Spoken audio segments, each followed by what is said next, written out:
नमस्कार, मैं आपके साथ अब्दुल करीम और आप देख रहे हैं प्राइम टीवी।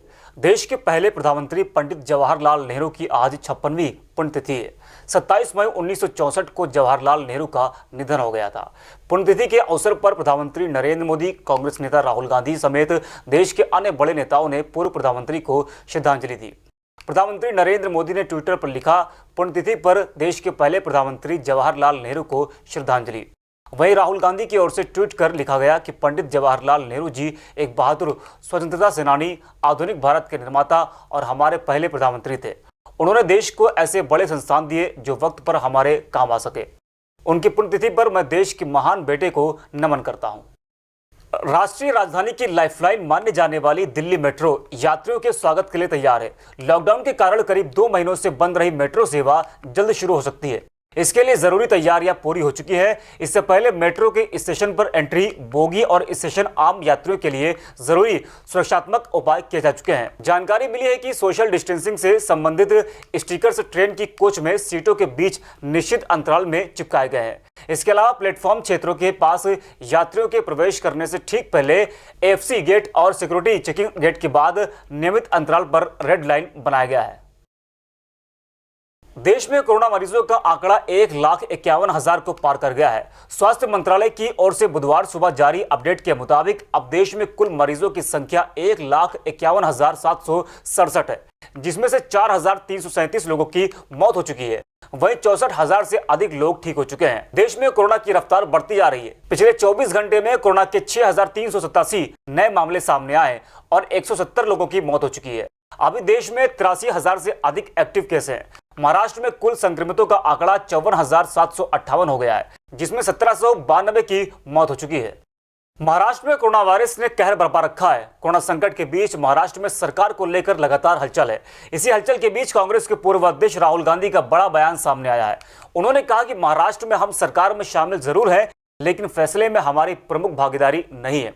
उन्होंने कहा कि सरकार चलाने और सरकार का समर्थन देने में फर्क होता है। देश के 36% से ज्यादा कोविड-19 केस अकेले महाराष्ट्र में है। विपक्ष इस हालत के लिए सरकार को कटघरे में खड़ा कर रहा है। इस बीच महाराष्ट्र में सियासी संकट की सुगबुगाहट तेज हो गई है। ताजा हालात इसी ओर इशारा करती है।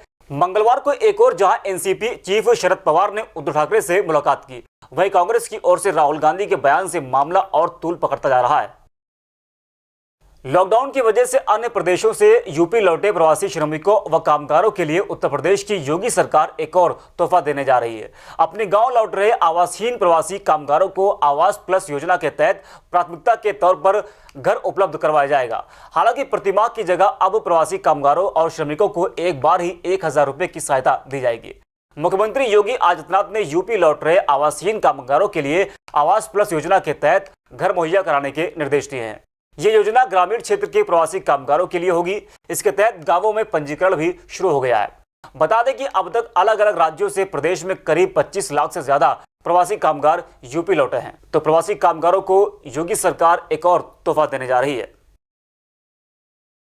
अपने बीमार पिता को साइकिल पर बिठाकर गुरुग्राम से दरभंगा लाने वाली बहादुर बेटी ज्योति को सम्मानित करने का सिलसिला लगातार जारी है। इसी क्रम में डाक विभाग के दरभंगा प्रमंडल के डाक अधीक्षक यूसी प्रसाद ने ज्योति की तस्वीर लगाकर डाक टिकट उसे सौंपा है। इससे पहले विभाग ने उसके नाम पर इंडिया पोस्ट पेमेंट बैंक का एक खाता खोला और 5,100 रुपए का चेक दिया। इसके अलावा उसे गंगाजल और एलईडी बल्ब का एक सेट दिया गया। दरभंगा डाक प्रमंडल के अधीक्षक ने कहा कि ज्योति ने दरभंगा का मान पूरी दुनिया में बढ़ाया है। इसीलिए माई स्टाम्प योजना के तहत उसकी तस्वीर और नाम समेत डाक टिकट जारी कर उसे उपहार के रूप में सौंपा गया है। ये उपहार जिंदगी भर के लिए यादगार रहेगा। तो ये वही ज्योति कुमार है जो अपने घायल पिता को दिल्ली से दरभंगा साइकिल पर बिठाकर लेकर गई थी। उसके बाद से ही ये सुर्खियों में आई और लगातार कई लोग इनकी मदद कर चुके हैं। यहां तक कि उत्तर प्रदेश के पूर्व मुख्यमंत्री और समाजवादी पार्टी के अध्यक्ष अखिलेश यादव ने भी ज्योति कुमार को 1 लाख रुपए उनके अकाउंट में दिए।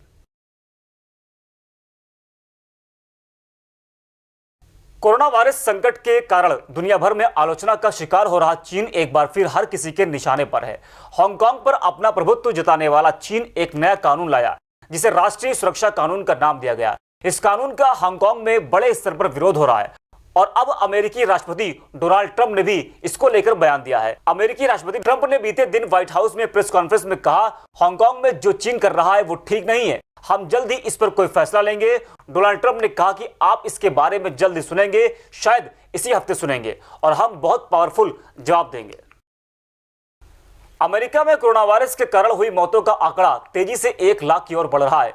बीते 24 घंटों में अमेरिका में कोरोना महामारी की वजह से 532 लोगों की मौत हुई है। इसी के साथ कुल मौतों की संख्या 98,218 पहुंच गई है, जो किसी भी देश में सबसे अधिक है। जॉन हॉपकिंस यूनिवर्सिटी के डाटा के अनुसार अमेरिका में अब तक कोरोना वायरस के 16 लाख से अधिक केस रिपोर्ट हो चुके हैं, जो दुनिया में सबसे अधिक है। अमेरिका में 24 घंटों में हुई मौतों का यह आंकड़ा कुछ दिनों में सबसे कम है। अमेरिका में एक तरफ लगातार मौतों का आंकड़ा बढ़ रहा है, तो अब देश को खोलने के लिए काम शुरू हो रहा है।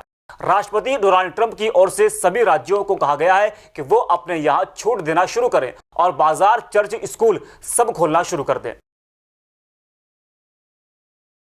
वास्तविक नियंत्रण रेखा पर भारत के साथ तनाव और कोरोना महामारी को लेकर अमेरिका से गतिरोध के बीच चीन के राष्ट्रपति शी जिनपिंग ने बड़ा बयान दिया है। शी जिनपिंग ने सशस्त्र बलों को निर्देश दिया कि वे सैनिकों की ट्रेनिंग को मजबूत करें और युद्ध के लिए तैयार रहें।